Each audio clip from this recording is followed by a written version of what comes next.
What's up, Taiwan? I'm Int'l with news from here in Taiwan and around the world.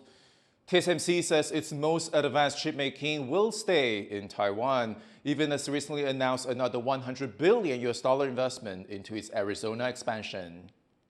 Land is a scarce resource in Taiwan. Therefore, whenever there are available lands, we will use it to the most leading-edge technologies. Okay. And that's one of the reasons why the most leading-edge technology will stay in Taiwan.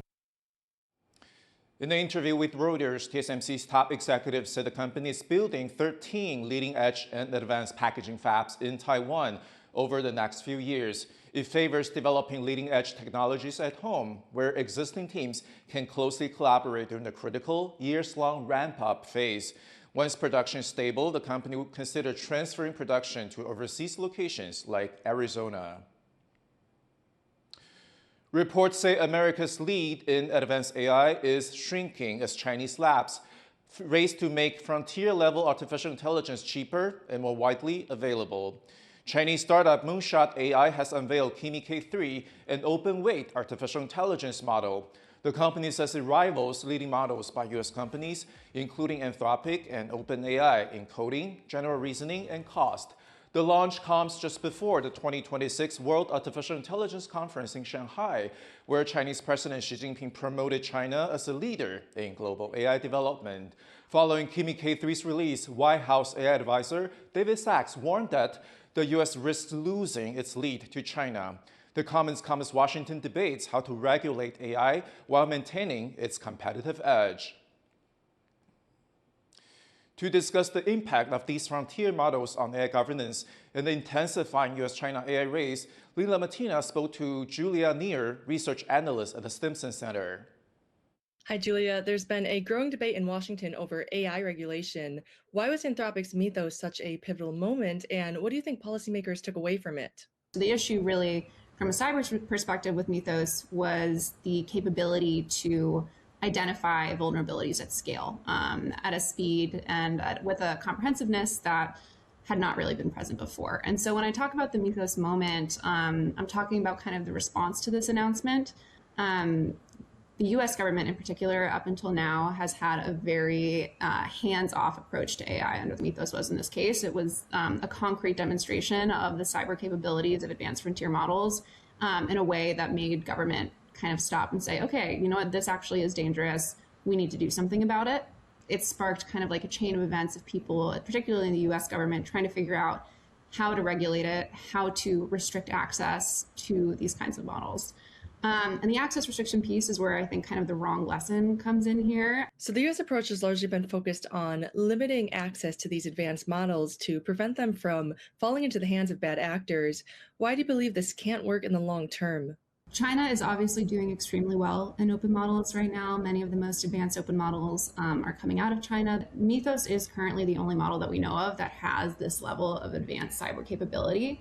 But like I said, 9 months, a year from now, we're almost certain to see that same level of advancement in open spaces. And so I think that for the US government, a year from now, they're going to need to be considering either blocking access to open models, which is something that they can only really enforce in the US, or they can try to engage in trade diplomacy or in this kind of like AI development, deployment, export diplomacy that's been happening coming out of the US recently.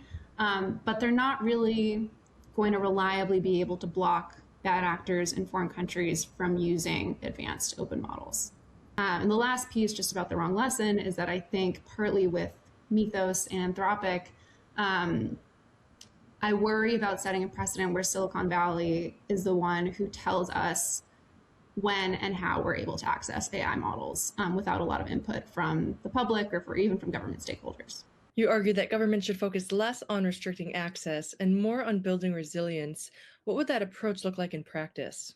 Well, I think that actually supporting open model infrastructure is a great way to build up our resiliency within the US. I think that one of the great advantages of openness is the ability for kind of community auditing, review of code, deployment of code in different contexts, and kind of insight into potential cyber vulnerabilities and risks. I also think, as I mentioned before, there is low-hanging fruit that already exists in the cyber domain. So for example, with Mythos, we're seeing a really sped up rate at which vulnerabilities can be detected and located.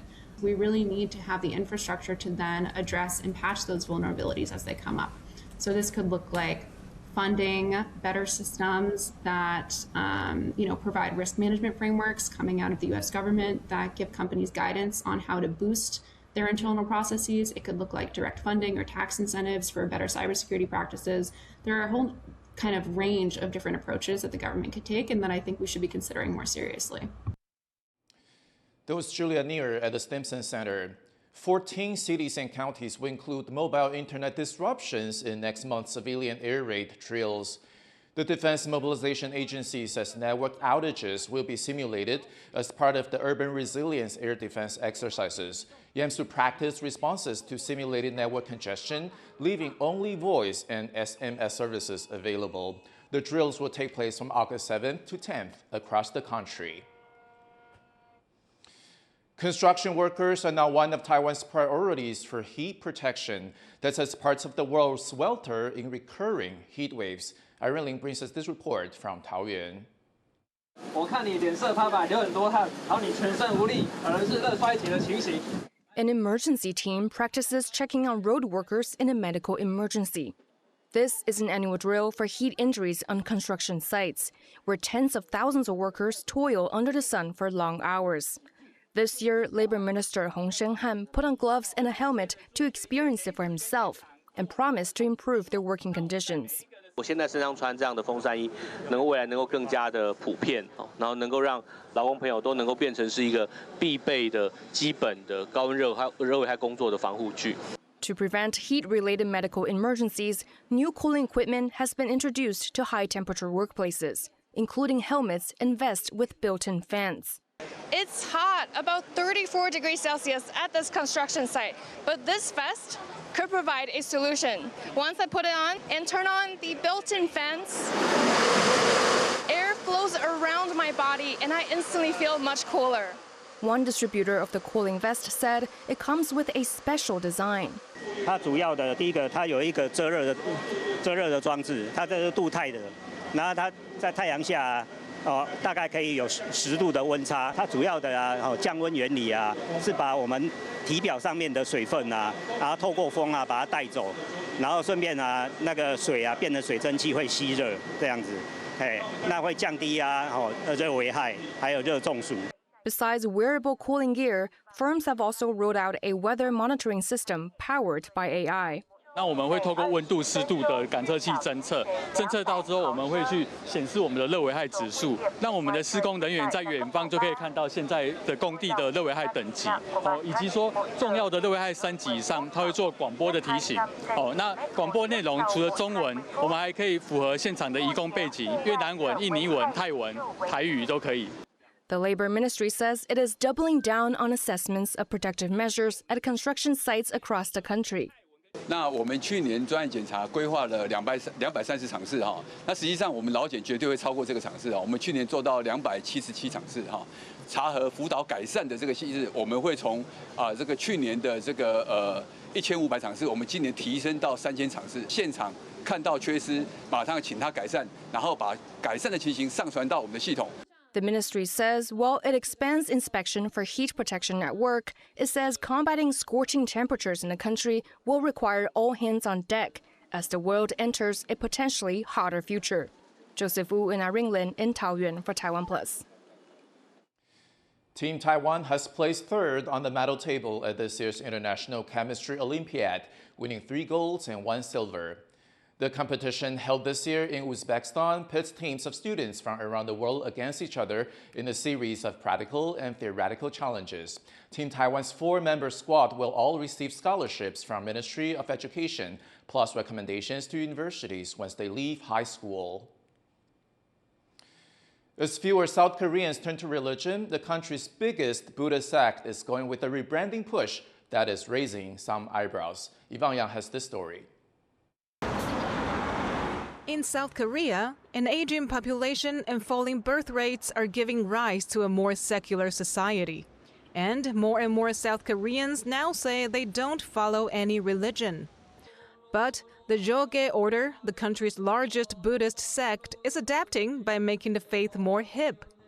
It's wooing Gen Z with trendy merchandise, festivals, fashion, robots, and DJs.